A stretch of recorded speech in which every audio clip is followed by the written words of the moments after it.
Have you ever found yourself learning English or, well, really any new language, and you just hit that wall, that really frustrating point, Oh, absolutely. where the words are sort of floating around in your head?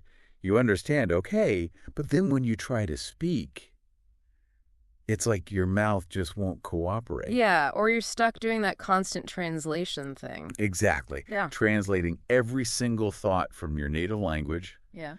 And by the time you finally put the sentence together, the whole conversation has moved on. It's so common, and, it can feel incredibly disheartening. People often think fluency is just about learning more words or rules. Right.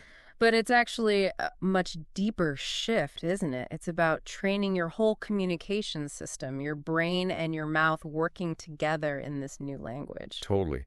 And that's really our mission for this deep dive. We're digging into the sources you shared to pull out some really practical, maybe even surprising techniques, things that promise a bit of a shortcut to speaking English, not just fast, but comfortably. Mm-hmm. We're talking actual methods here, things you can do to help, Wow. like rewire your brain a bit and train your mouth muscles. And it's definitely a comprehensive look we're taking. The goal isn't some kind of impossible perfection. Forget that. Please. The real aim here is genuine connection. Being able to express yourself naturally, understand others easily, and just engage. Okay, so let's kick off with phase one, according to the sources. This seems like maybe the most crucial first step. I think so. It's about stopping that habit, the constant translating in your head from your native language. It's such a common mistake, and it just slows everything down. It really is a bottleneck. And what's fascinating here is this idea of direct thought. Direct thought. Yeah. Yeah. Instead of that multi-step process, think in native language, translate, then speak, you train your brain to connect ideas directly to English words. Ah, okay, so you're sort of bypassing the middleman. Exactly, streamlining the whole process in your head. And the sources have some really simple, actionable ways to start doing this, like the internal monologue idea. It sounds almost too basic, maybe?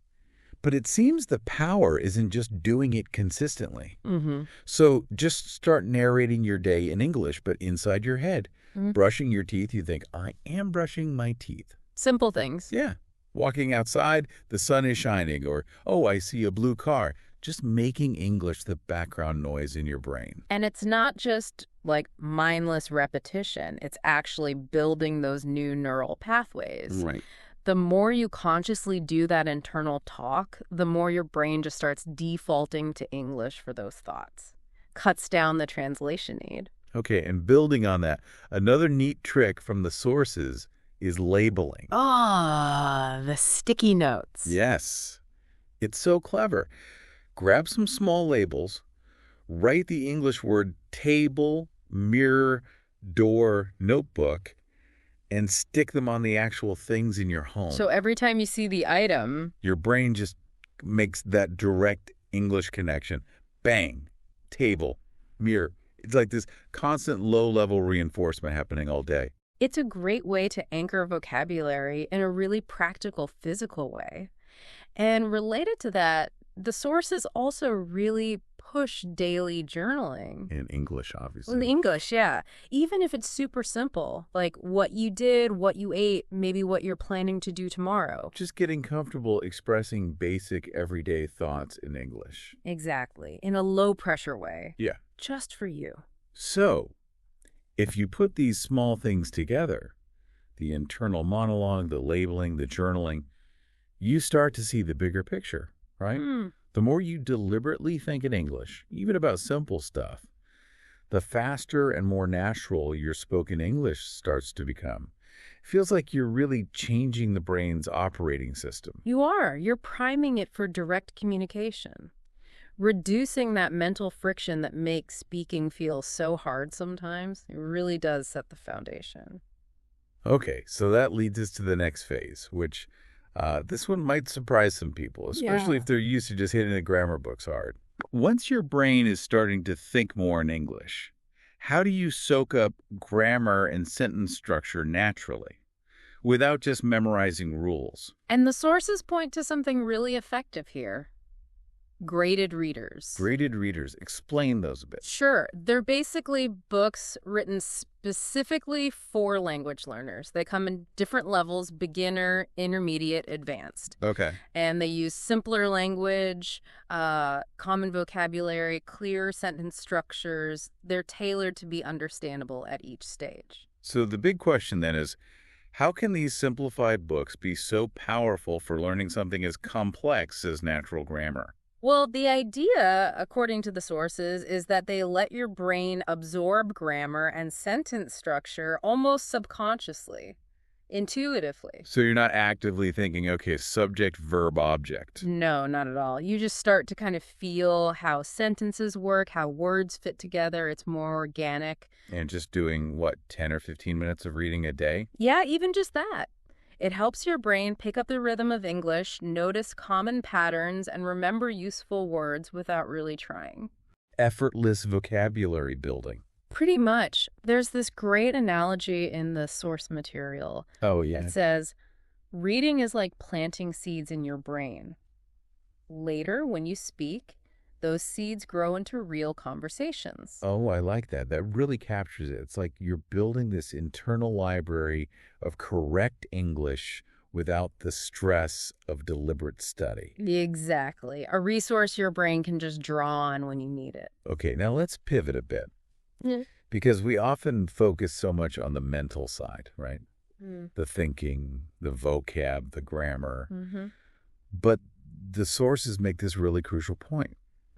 Speaking a language is also a physical skill. Absolutely fundamental. Your mouth, your tongue, your lips, they need training, like muscles you work out at the gym.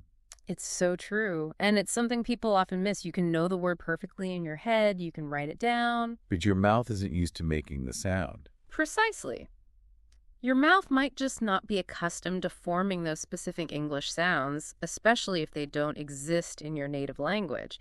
Your articulators, tongue, lips, jaw, they literally need to learn new moves. Which is why the sources recommend specific, targeted exercises, like practicing difficult sounds. Yeah, those tricky ones. The classic example is the th sound, right? And words like think or this. Always a challenge for many learners. Because it just doesn't exist in so many other languages.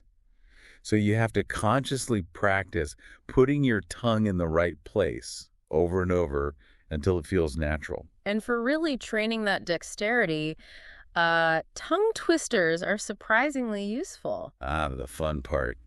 She sells seashells. By the seashore. Or red lorry, yellow lorry. They might feel silly. A little bit. But they force your mouth into making quick, precise, often unfamiliar movements. It's like vocal gymnastics. Vocal gymnastics, I like that. And the sources are really clear about the goal here, aren't they? It's not about speed initially. No, definitely not speed. It's about smoothness and control.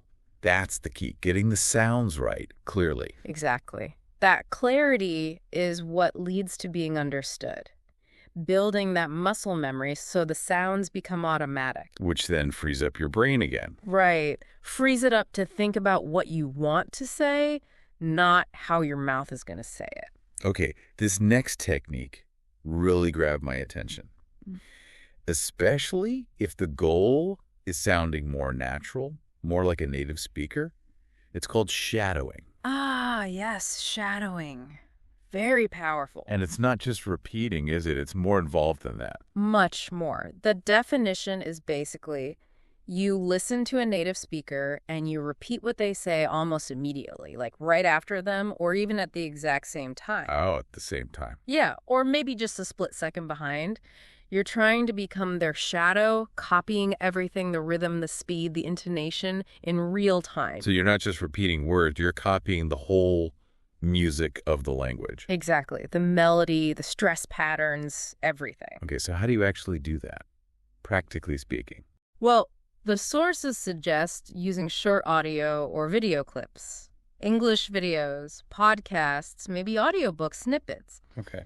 Find someone with clear pronunciation. And the key is to start slow. Find slower material first. Like learning a dance. Start with the slow steps. Perfect analogy. Start slow, get the feel, then gradually pick up the pace as you get more comfortable and your mouth gets better at keeping up. And the impact of this, it seems like it hits multiple things at once. It really does. It trains your mouth and your ears simultaneously. You're improving your pronunciation by internalizing those subtle sounds, the way words link together, the ups and downs. Intonation, yeah. And it teaches you how real English actually sounds in a flowing conversation, not just word by word. The sources say even just 5 minutes a day. Only 5 minutes? Can make a huge difference. Small time investment, potentially big payoff for sounding more natural. Okay, so bringing all these different pieces together, there's a really simple, maybe even blunt truth in the sources. Which is? If you want to speak English fluently, you absolutely must speak it every day. No getting around it. Even if nobody else is there. Even if you're alone. Which feels weird at first. It does. And that raises the question for a lot of people, why? Why is speaking out loud so crucial, even if it's just to yourself? Good question. Well, it's because it forces your brain to think fast and your mouth to respond quickly. You're closing that loop between thinking and speaking, making it faster and stronger. Creating that immediate feedback for yourself. Solidifying those connections. And the sources give some great practical examples for this solo practice, like just describe what you're doing during the day. Out loud. Yeah. I'm making coffee now. Oh, this is my favorite movie. Right? I need to clean my room later. Just keeping English physically active on your tongue. It keeps the language alive, not just stuck in your head. Or you can even create little dialogues. Play both parts. Yeah. Ask yourself a question, then answer it out loud. You know, what time is the meeting? It starts at 3 o'clock. Feels a bit odd, maybe. Definitely feels odd at first. But it's incredibly effective practice for conversational flow and just getting thoughts out quickly. And related to this, there's the idea of automatic phrases. Yes. This is key. Fluent speakers don't consciously build every single sentence from scratch, right? No way. They use tons of common expressions automatically, without thinking. And this is where repetition becomes your best friend. So find those useful, common phrases. Like, can I help you? I'd like a coffee, please. What do you mean? Let me think about it. The building blocks. And just say them out loud, often. Yep. Repeat them daily, out loud. The goal is to make them completely automatic so they just roll off your tongue when you need them. And the payoff is huge, cognitively speaking. Massive. Because if those phrases are automatic, it frees up your brain power. Exactly. Your brain isn't struggling with basic sentence structure. It's free to focus on the actual content, the new ideas you want to express. It makes speaking feel much smoother, much less effortful. It's like building a toolkit of ready-made phrases. That's a good way to put it, a readily accessible toolkit. So, okay, let's try to synthesize all this. If we pull everything together from the sources for someone on this fluency journey,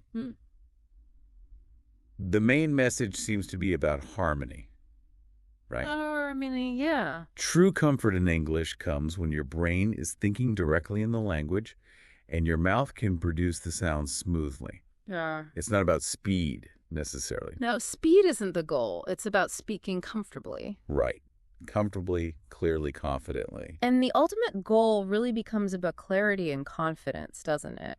Understanding what's going on, finding the English words without that painful translation step, and then speaking clearly without being paralyzed by fear of making a mistake. It really boils down to connection. Connection, not perfection. Exactly. Connection with others and connection with your own thoughts as they happen in English. And the motivation here from the sources is actually really encouraging because fluency doesn't just magically appear overnight.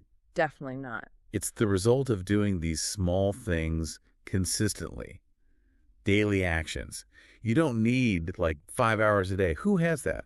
Nobody. Well, very few people. But committing to just 15 or 30 minutes every day mixing some brain training with some mouth training. Consistent. Sources promise massive progress in just a few months.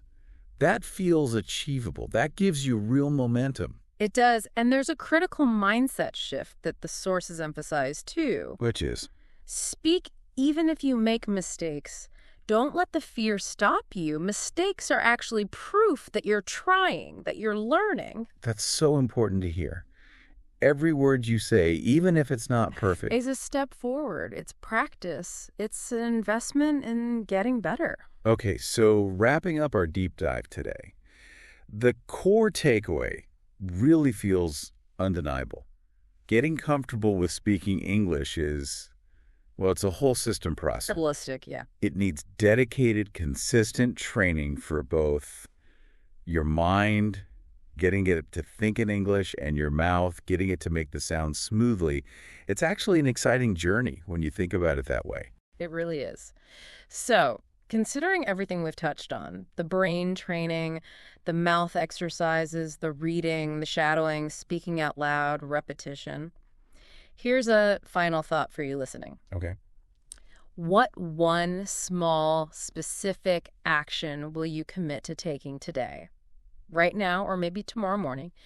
Just one thing to kickstart or boost your journey towards speaking English more comfortably. Just one thing to start. I like that. Whether it's, narrating your coffee, making out loud for 5 minutes, or trying a page of a graded reader, or maybe shadowing just 1 minute of this discussion. Any small step. Every little bit builds momentum. And honestly, there's a lot of joy to be found in this process, isn't there? Yeah. The power of that consistent, intentional practice really can open up a whole new way to connect with the world.